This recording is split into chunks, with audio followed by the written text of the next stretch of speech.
Bonjour, donc aujourd'hui nous sommes le mardi 13 avril et je vous montre un petit peu ici les colonies. Il fait 9 degrés à l'ombre, il y a un peu de soleil, même si là il y a un nuage qui cache le soleil. Elles sortent, vous voyez ici l'activité, et pourtant il fait que 9 degrés. Alors il y a encore gelé aujourd'hui, une belle gelée blanche, deuxième matinée d'affilée où on voit quand même que le gel fait quelques dégâts. Bon, après, aucune comparaison avec ce qui arrive dans certaines régions françaises où les gens ont tout perdu avec le gel. Les fruitiers commençaient à s'ouvrir, donc à fleurir. Le prunier, les cerisiers qui ont peut-être souffert un peu plus. Mais après, le poirier, non, le pommier, ils sont pas encore en fleurs, donc à ce niveau-là, il n'y a pas trop de soucis. Après, il peut encore geler, bon, j'espère pas, parce qu'au bout d'un moment, ça commence à devenir agaçant, puis on a toujours peur pour le reste de l'année. Donc voilà, le gel n'est pas forcément un problème, tant qu'il reste modéré. Et de toute façon ici, pour ceux qui connaissent le Nord, les Hauts-de-France de manière générale, bah, on a un peu tendance à oublier que le mois d'avril c'est un mois qui est relativement frais. Voilà, on a peut-être pris l'habitude d'avoir des températures très clémentes, mais bon, ça reste, on va dire, exceptionnel. Il y a encore 20 ans, on avait à peu près le temps qu'on avait maintenant. Voilà. Sinon, bah, la petite vidéo, c'est pas forcément pour raconter ma vie, mais pour parler d'un point qui m'interpelle un petit peu. Bon, là, vous voyez les abeilles qui rentrent du pollen. Alors, elles vont aussi prendre du nectar sur les pissenlits, bon, sur les différents fruitiers du secteur. Il y a de quoi manger. J'ai posé les os, bah oui, parce que j'avais, il y a encore 10 jours, 15 jours, les cadres le corps blindé de réserves. Donc, j'ai mis les os pour qu'elles montent ces réserves afin de libérer de la place pour la reine, afin qu'elle puisse pondre. Et j'ai vu sur des publications Facebook, sur des forums, des gens du secteur, et aussi en discutant, qui nourrissent régulièrement au printemps, et encore plus actuellement.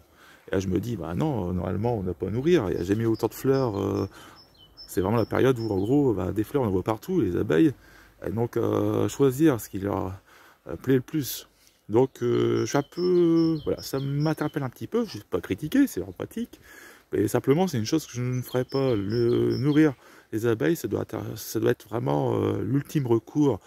Il y a une disette, au mois d'août, vous avez une petite colonie, mais vraiment qui a du mal, allez, on va l'aider, elle a passé de butineuse. Mais là, quand vous avez des colonies qui sont sur 6-7 cadres de couvain, bah voilà, vous voyez qu'il n'y a pas de souci, les os ont déjà été posés. Alors, je ne sais pas si c'était la meilleure idée que j'ai pu avoir, mais dès que le temps le permettra, j'irai voir. Et peut-être j'aurai une bonne surprise. Et en fait, ce qui m'embête le plus avec le nourrissement, c'est que vous allez mettre du sirop, d'accord, elles vont pas tout manger.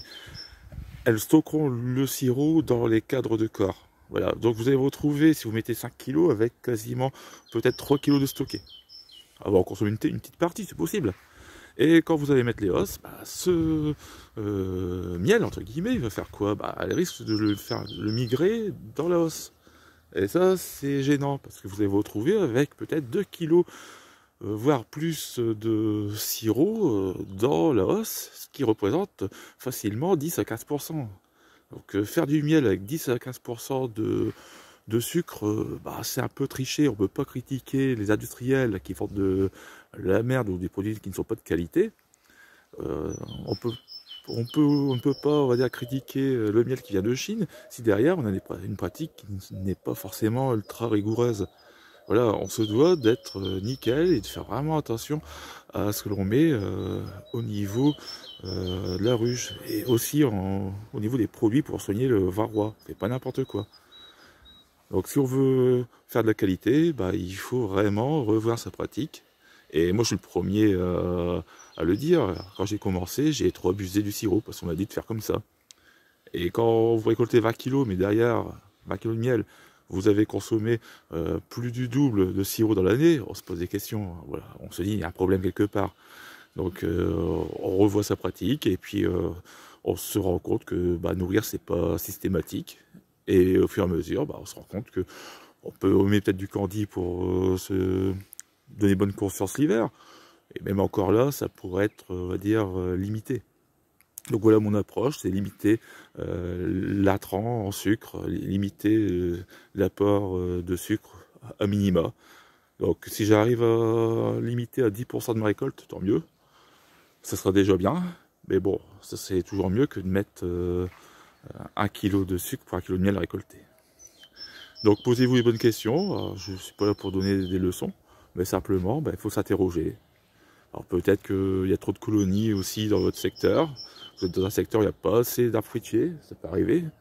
Là j'ai peut-être de la chance d'être dans un secteur un peu varié, même si j'ai des champs tout autour. Je suis dans un village assez étendu avec des fruitiers et pas mal de pavillons. Et des pavillons à l'ancienne avec des arbres autour, pas simplement des déserts avec que du gazon comme on peut voir actuellement dans les résidences modernes.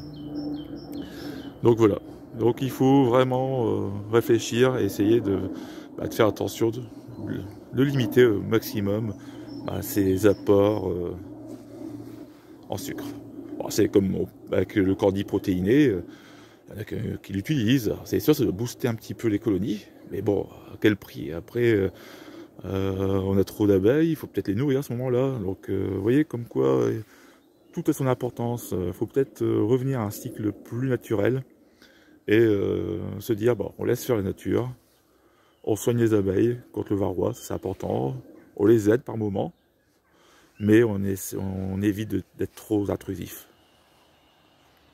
Donc voilà pour cette petite vidéo. Alors certainement qu'elle ne plaira pas à de nombreux apiculteurs, mais après c'est tout, j'ai rien à gagner, je n'aurai pas de formation.